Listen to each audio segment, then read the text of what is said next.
এখন আমরা দেখব আদর্শ গ্যাস ও গ্যাসের গতিতত্ত্ব অধ্যায় ঢাকা বোর্ড 2023 সালের প্রশ্ন। এই প্রশ্নের উদ্দীপকে বলা আছে যে গ্রীষ্মের কোনো একদিনের প্রচন্ড তাপদাহে মিমি ও তার সহপাঠী পরীক্ষাগারে একটি সিলিন্ডারে 1000 গ্রাম মিথেন গ্যাস নিয়ে পরীক্ষা করছিল, যার আণবিক ভর 16 গ্রাম পার মোল।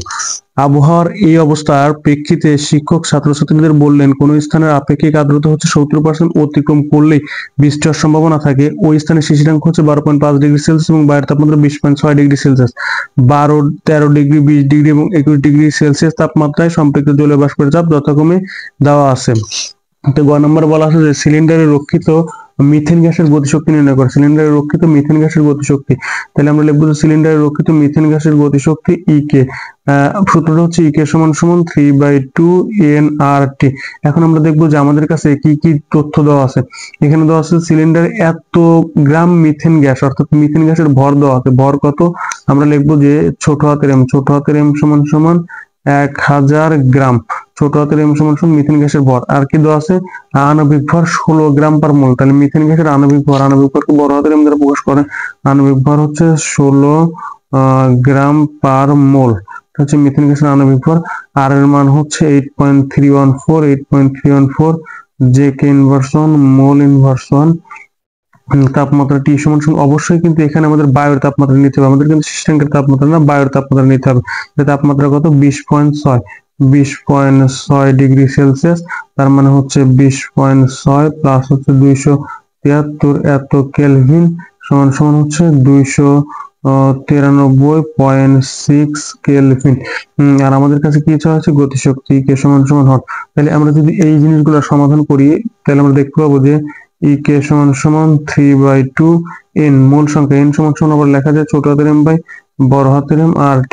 তাহলে আমরা যদি মানগুলো বসায় দিই, তাহলে আমরা দেখতে পাচ্ছি যে 3 ইন্টু ছোট হাতের m মানে কত? 1000 ইন্টু 8.314 ইন্টু তাপমাত্রা কত? 293.6। আর নিচে হচ্ছে বড় হাত 2 ইন্টু বড় হাতের m মানে কত? 16। এখন এই জিনিসটাকে যদি আমি ক্যালকুলেটরে সমাধান করি, তাহলে আমরা দেখতে পাবো যে ফার্স্ট ব্র্যাকেট 3 ইন্টু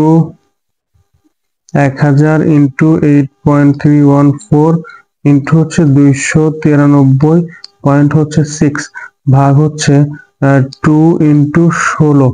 এখান থেকে আমরা দেখতে পাচ্ছি যে 228842 সমান সমান হচ্ছে 228842.85 এত জুল। এটাকে যদি আমরা এনজিতে নেই, তাহলে আমরা এখান থেকে পাচ্ছি যে 2.29 into 10 to the power 5 joule. 2.29 into 10 to the power 5 joule. তাহলে আমরা লিখবো যে 2.29 into 10 to the power 5 joule. ইএনজিতে নিলেও হবে অথবা এটা রেখে দিলে হবে, কোনো সমস্যা নেই।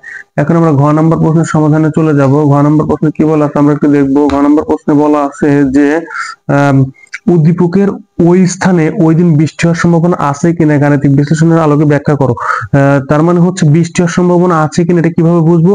ওই দিন ওই স্থানের আপেক্ষিক আর্দ্রতার মান বের করব। এখন আপেক্ষিক আর্দ্রতার মান বের করে দেখি যে যদি আপেক্ষিক আর্দ্রতা 70% অতিক্রম করে, 70% এর বেশি হয়, তাহলে বৃষ্টি হওয়ার সম্ভাবনা থাকবে। আর যদি আপেক্ষিক আর্দ্রতা 70% এর কম হয়, তাহলে বৃষ্টি হওয়ার সম্ভাবনা থাকবে না।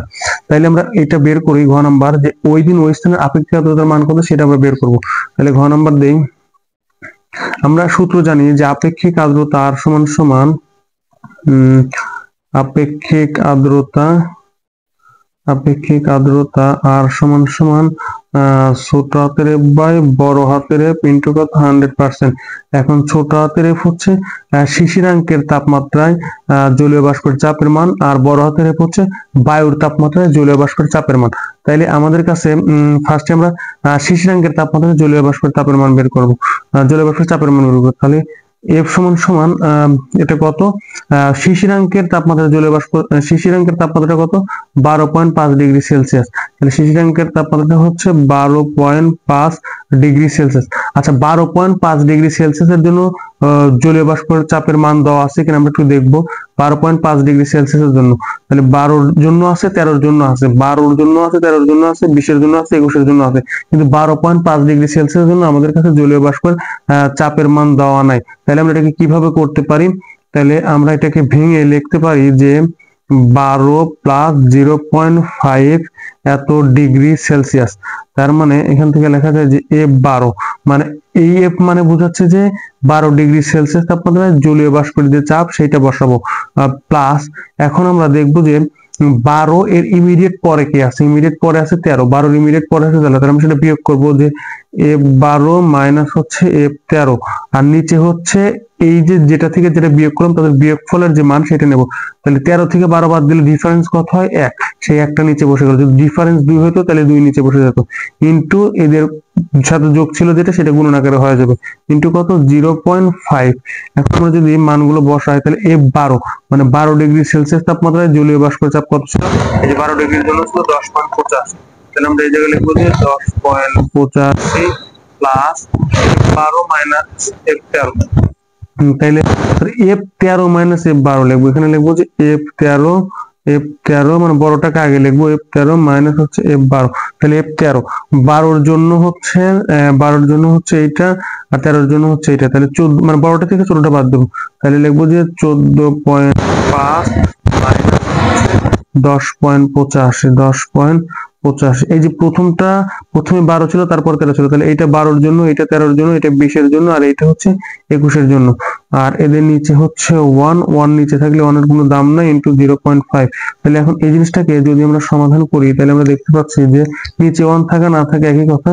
তাহলে 14.5 মাইনাস হচ্ছে 10.85, 10.85 গুণন হচ্ছে 0.5, 0.5 সমান সমান হচ্ছে তাহলে অ্যান্সার প্লাস 10.85, অ্যান্সার প্লাস 10.85। তাহলে এখান থেকে আমরা লিখতে পাচ্ছি যে 12.675, তাহলে 12.675 অর্থাৎ 12.5 ডিগ্রি সেলসিয়াস তাপমাত্রায় সম্পৃক্ত জলীয় বাষ্পের চাপ হচ্ছে 12.675। এখন এটা হচ্ছে শিশিরাঙ্কের তাপমাত্রা ছোট হাতের F, আর বড় হাতের Fটা কি বায়ুর তাপমাত্রায় জলীয় বাষ্পের চাপ। তাহলে বায়ুর তাপমাত্রায় জলীয় বাষ্পের চাপ, তাহলে বায়ুর তাপমাত্রায় জলীয় বাষ্প কত, বায়ুর তাপমাত্রা কত, বায়ুর তাপমাত্রাটা ছিল হচ্ছে 20.6 ডিগ্রি সেলসিয়াস। তাহলে এটা হচ্ছে 20.6 ডিগ্রি সেলসিয়াস, তার মানে এটা হচ্ছে 12.5 ডিগ্রি সেলসিয়াস। আমরা লিখতে পারি যে 12.5 ডিগ্রি সেলসিয়াস তাপমাত্রায়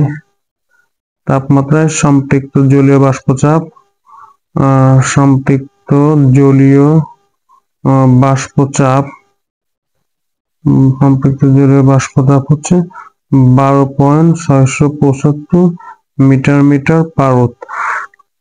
আর বড় হাতের Fটা কি, বড় হাতের Fটা হচ্ছে বায়ুর তাপমাত্রা সম্পৃক্ত জলীয় বাষ্পের চাপ। তাহলে বায়ুর তাপমাত্রা কত, বায়ুর তাপমাত্রা হচ্ছে এই যে 20.6 ডিগ্রি সেলসিয়াস। এখন আমরা দেখবো যে 20.6 ডিগ্রি সেলসিয়াসের জন্য জলীয় বাষ্পের চাপের মান দেওয়া আছে কিনা, 12, 13, 20, 21। তাহলে 20.6 এর জন্য দেওয়া নেই, তাহলে আমরা এটাকে ভেঙে লিখতে পারি যে 20 প্লাস 0.6 এত ডিগ্রি সেলসিয়াস। তাহলে আমরা আবার একইভাবে F20 প্লাস হচ্ছে F20 ইমিডিয়েট কে আছে, ইমিডিয়েট পরে কে আছে, F21 আছে।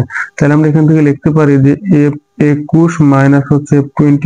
তাহলে 21 থেকে 20 বাদ দিলে এদের ডিফারেন্স হচ্ছে 1, আর এদের সাথে যেটা গুণন, এটা গুণন হবে হচ্ছে 0.6।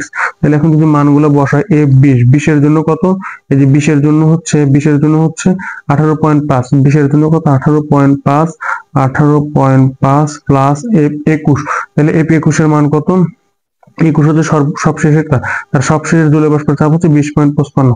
তাহলে লিখবো যে 20.55 মাইনাস হচ্ছে 18.5, মাইনাস 18.5, আর দেন নিচে হচ্ছে 1 ইন্টু 0.6।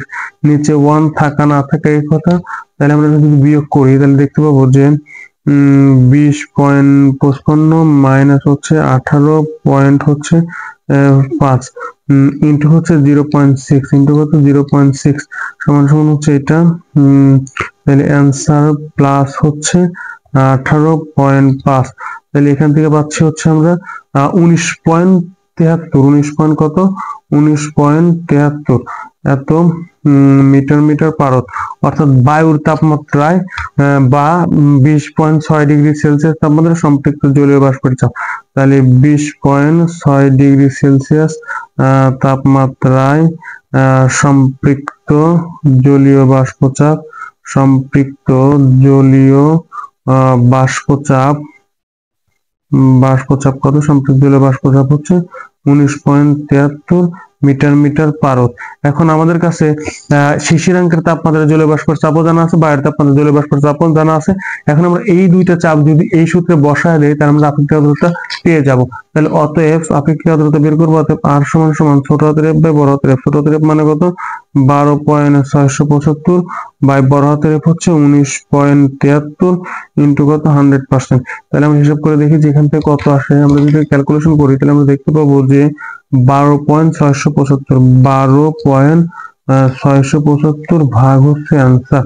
তাহলে যেটা আসলো সেটার সাথে আমরা গুণন দেবো কত? 100। Answer into 100। তাহলে এখান থেকে লেখা যাবে হচ্ছে 64.24%।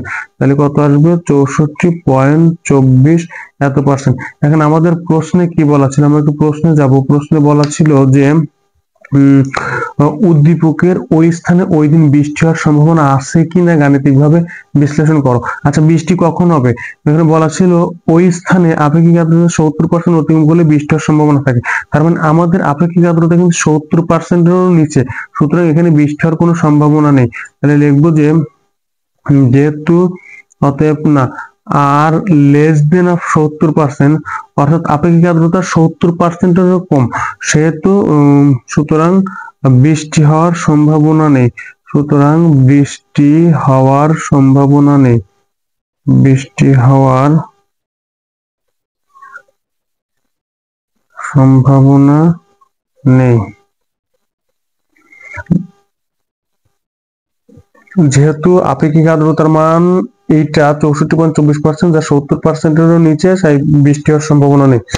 এখন ভিডিওর স্ক্রিনে যে ভিডিওগুলো বা যে প্লে লিস্ট গুলো দেখানো হচ্ছে আপনারা চাইলে সেগুলো দেখে নিতে পারেন, অথবা আপনারা চাইলে এই চ্যানেলের ভিতরে ঢুকে চ্যানেলের প্লে লিস্ট থেকে ঘুরে আসতে পারেন। এই চ্যানেলে বিভিন্ন বোর্ডের ফিজিক্সের বিভিন্ন অধ্যায়ের গুরুত্বপূর্ণ সৃজনশীল প্রশ্নের সমাধান দেওয়া আছে, যা দেখলে আপনাদের অনেক উপকারে আসবে।